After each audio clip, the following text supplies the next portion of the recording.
Obrigado, querido. Meus irmãos, bom dia. Paz do Senhor a todos. Então, a base para a nossa reflexão bíblica está no Evangelho de Mateus, capítulo 1.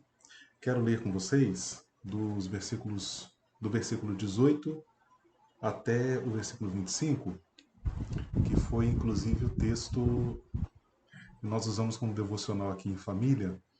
Esses dias eu, Dorinha e a nossa filhota Esther, e lendo esse texto de Mateus capítulo 1, versículo 18 a 25, eu tive uma percepção muito interessante e quero muito compartilhar com vocês aqui nessa manhã.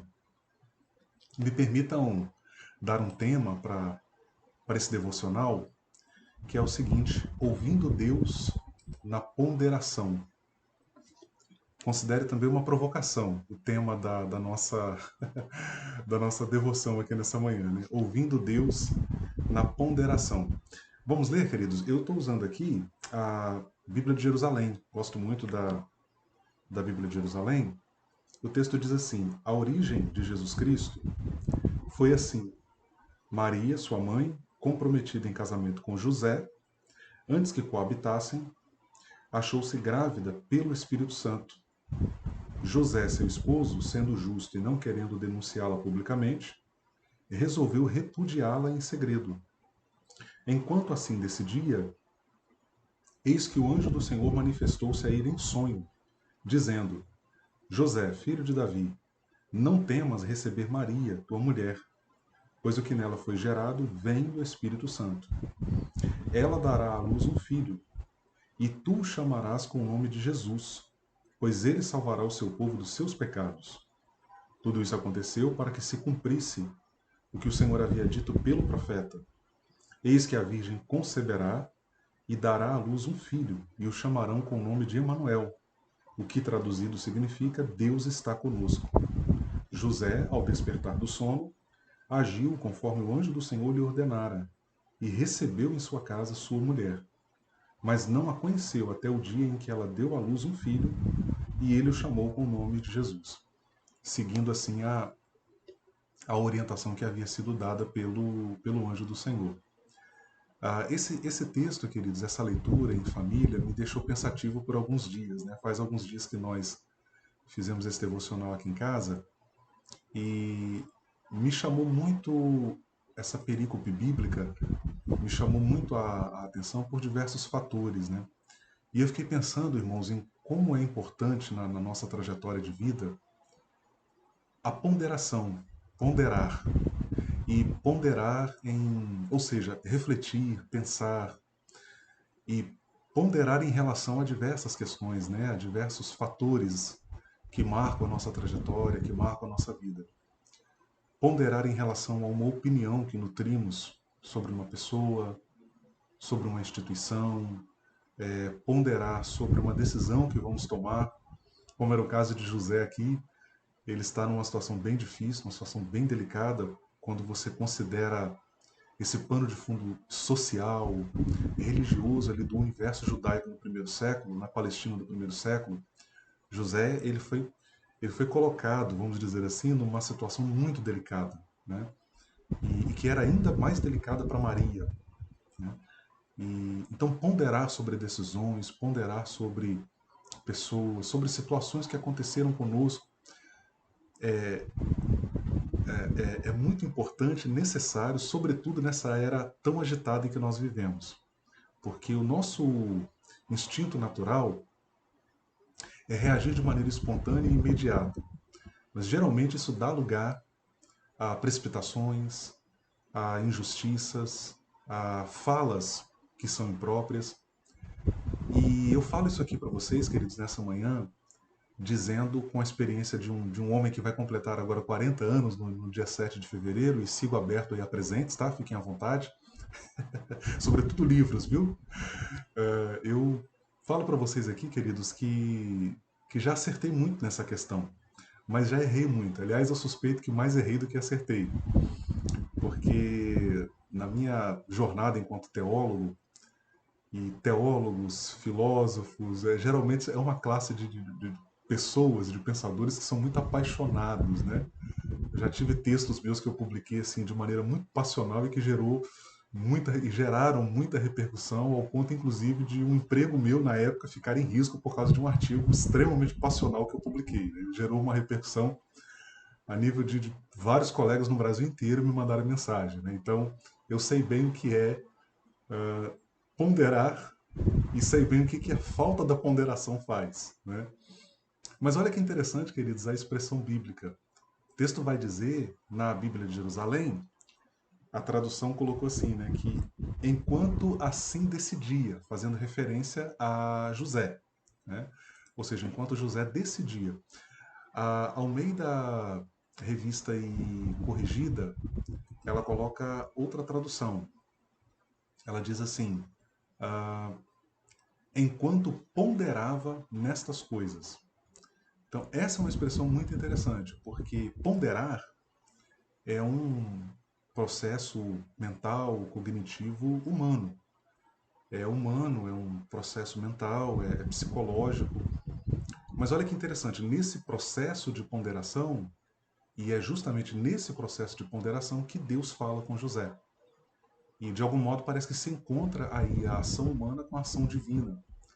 Mas o texto me faz entender, ou me permite entender, ou me possibilita entender, que essa ação divina no entendimento de José, ou essa fala do anjo do Senhor, ou seja, do próprio Deus através do anjo para José, ela só foi possível, ou ela foi possível através dessa plataforma, vamos dizer assim, que foi a plataforma da ponderação. O ato dele refletir, o ato dele pensar sobre. Uma outra tradução, eu consultei uma outra tradução, não sei se é atualizada, não me lembro agora, ou se é a Bíblia Viva, que coloca assim, que na vigília da noite, enquanto ele pensava. E isso é muito interessante, irmãos, porque faz muito sentido para mim, né? Mesmo estamos aqui nos debruçando sobre um texto que tem pelo menos 2000 anos, mas é de uma atualidade impressionante, porque um dos grandes, eu sou psicanalista por formação, né? Me interesso por determinadas psicopatologias, me interesso por determinados transtornos mentais. A questão, por exemplo, da hiperatividade hoje é um problema seríssimo. Eu não sou TDAH diagnosticado, mas eu sempre fui muito acelerado, né? Então as pessoas hoje estão muito hiperativas, hiperativas para conquistar mais coisas, hiperativas em torno de autoafirmações, hiperativas em torno de assegurar posições na sociedade. E as pessoas não vão se dando conta de que isso vai, de algum modo, fazendo-as adoecer. Então elas vão adoecendo. Toda essa aceleração, toda essa agitação, tudo isso se coloca como grandes desafios para a humanidade, para a sociedade hoje, né? E quando eu olho para esse texto, eu tenho um homem que está numa situação muito difícil, muito delicada, porque ele tem uma noiva. É importante dizer, irmãos, que o noivado, naquele universo, naquele contexto judaico, ele tinha o peso, ele tinha um peso, um vínculo, representava um vínculo muito forte, e mais forte, inclusive, do que a maioria dos compromissos equivalentes no mundo ocidental de hoje. É uma fala, é uma explicação que o Craig Kinner, que é um biblista pentecostal muito importante, um grande biblista, ele vai explicar isso. Ele vai dizer, olha, o noivado ele tinha uma importância que muitas relações hoje talvez até se aproximaria do peso que tem o próprio casamento. Então havia um vínculo já estabelecido, relação sexual por parte de um dos noivos, mesmo que não fosse o casamento efetivo ou efetivado, vamos dizer assim, mas caso um dos noivos mantivesse relação sexual com outra pessoa, a equivalência era de adultério. E a lei previa, em casos de adultério, que a pena era, inclusive, o apedrejamento. Então, José, ele tinha a possibilidade de dispensar Maria, de estabelecer o repúdio, que seria aí, a gente costuma, eu não gosto de comparar ou de utilizar a palavra divórcio, porque existe uma diferença aí de fundo cultural que é significativa em relação ao divórcio como nós entendemos hoje, né? Até para não cair em anacronismo.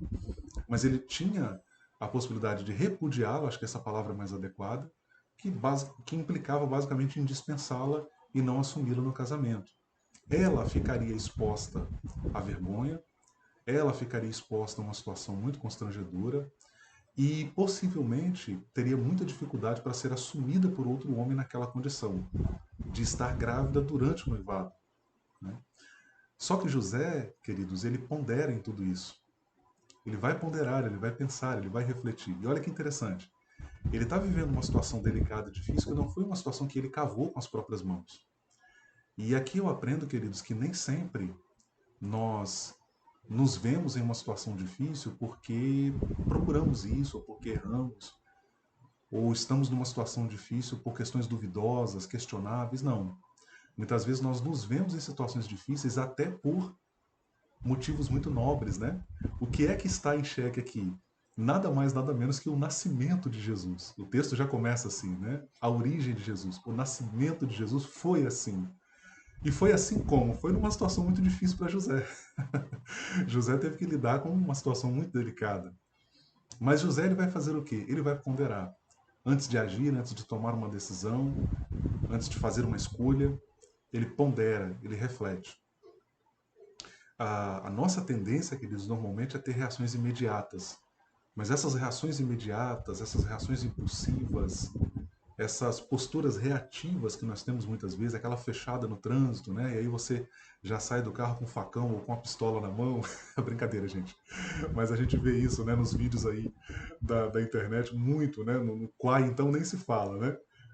Posturas reativas demais, isso normalmente, muitas vezes, dá lugar até mesmo a tragédias. Tragédias que podem ser pessoais, tragédias que podem ser coletivas e tragédias que podem deixar marcas muito duradouras, né?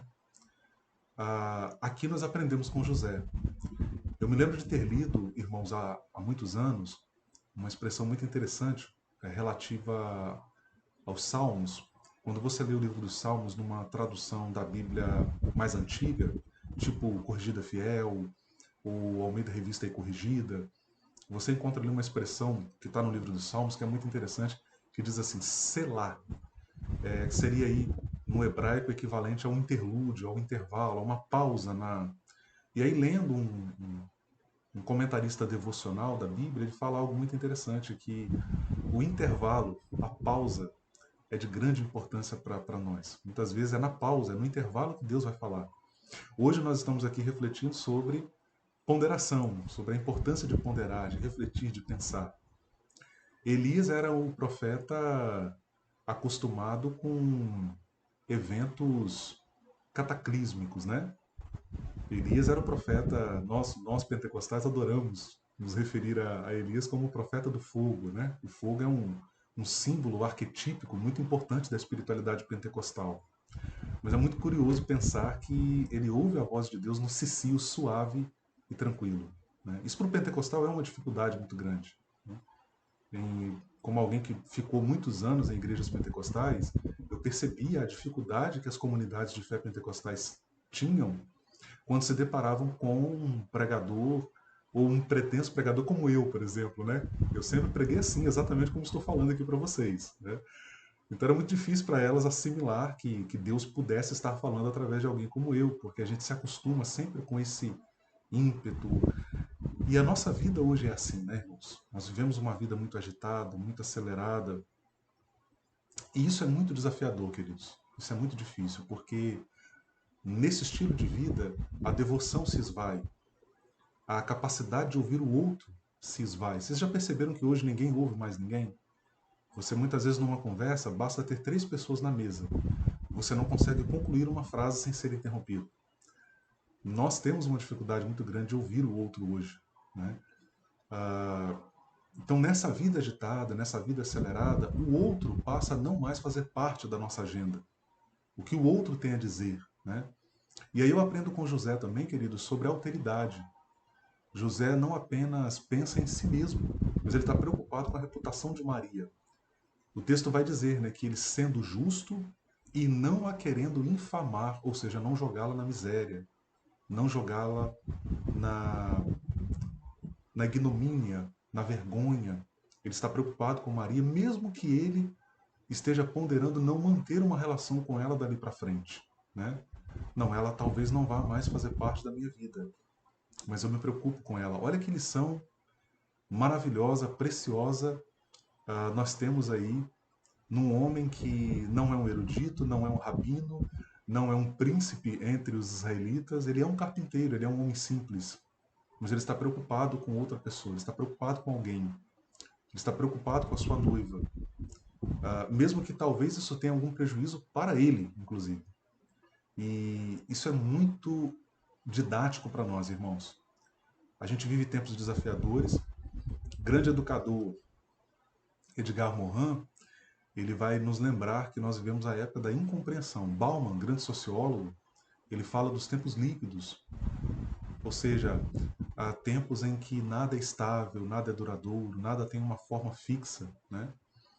Mas com José e com tantos outros na Bíblia, nós aprendemos sobre alteridade, pensar o outro, pensar o próximo, ponderar para incluir o outro, refletir para incluir o outro, para pensar o próximo. Então, nem sempre as minhas decisões, o que eu faço, tem que ver apenas comigo. Às vezes, tem que ver mais comigo do que com os outros, mas terá implicações na vida dos outros, né? Eu vejo hoje, irmãos, se falar muito de emancipação humana, de direito das mulheres. Agora tem essa onda aí, Red Pill, né? Que os homens agora estão reagindo. E pessoal, eu acho que há muitas. Ontem, inclusive, eu estava conversando com uma amiga sobre isso, né? E eu acho que há muitas reivindicações aí que são legítimas, tanto de um lado quanto do outro, né? Uma das razões de eu ter rompido, inclusive, com o movimento evangélico é o machismo estrutural, né? Você vai numa igreja com a Assembleia de Deus, você tem ali uma igreja com 80 anos, não tem uma mulher assentada na tribuna. E uma denominação como a Assembleia de Deus, ela é carregada nas costas pelas mulheres, né? A Assembleia de Deus é uma denominação extremamente feminina. Então essa, inclusive, foi uma das razões de eu ter rompido. Então eu acho que há reivindicações que são legítimas dos dois lados, mas o que nós estamos vendo hoje? Muita inconsequência em relação ao outro. Então, na medida em que eu busco os meus direitos, afirmar a minha identidade masculina, ou a mulher afirmar a sua identidade feminina, ninguém é dono de ninguém, ok, ninguém manda em ninguém, ok, mas nós precisamos pensar o valor da prestação de contas numa relação, o respeito ao outro, os limites que são colocados, até onde eu indo não estarei ferindo o próximo, não estarei ferindo o outro, não pensar apenas no meu umbigo. Né? Aliás, essa é uma reflexão, queridos, que está para além da teologia, está para além da fé cristã. Né?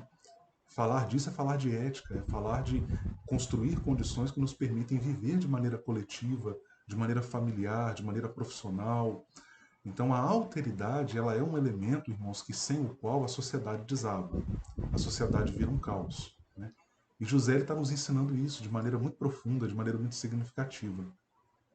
E aí, para concluir, queridos, né, eu ressalto que em Mateus capítulo 21 a gente tem essa expressão bíblica que me parece fantástica, né? Enquanto assim decidia, ou enquanto ponderava nessas coisas, né?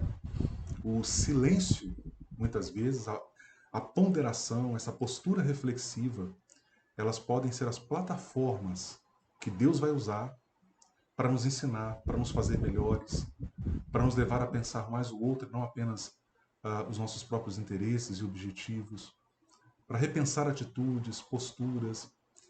Eu admito para vocês, queridos, que chegando agora na casa dos 40 anos, eu acho que tem essa obra em construção chamada Ronnie Coser, ela tem muita coisa ainda por fazer.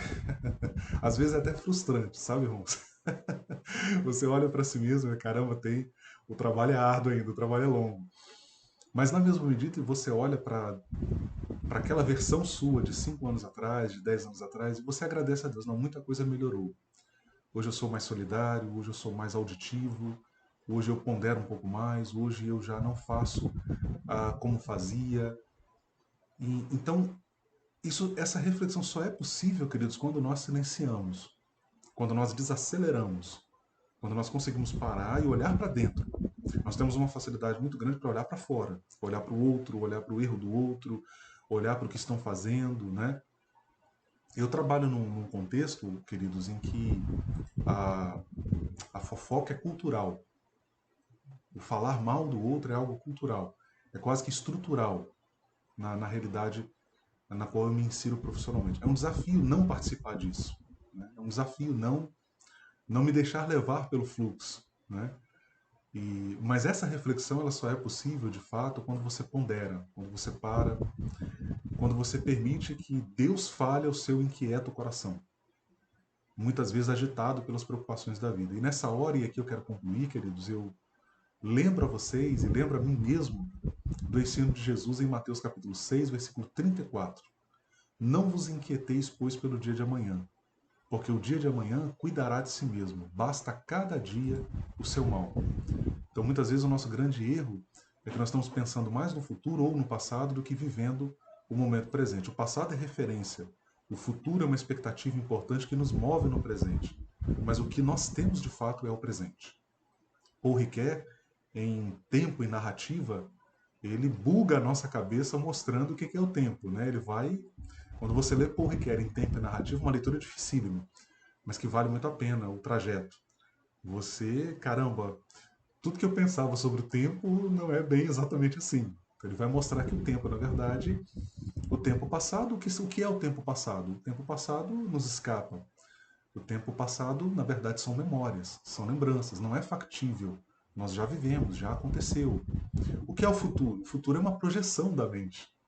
Nós não temos o futuro de fato. O que, é que nós temos realmente? O presente. Isso é fantástico de a gente pensar isso. Ah, alguém chegou para mim, poxa, Rony, 3 anos de doutorado aí pela frente, tomara que passe rapidinho para você pegar esse título logo de doutor e já começar a ganhar um pouquinho mais e usufruir disso. Eu falei assim, olha, eu espero que os 3 anos durem 3 anos.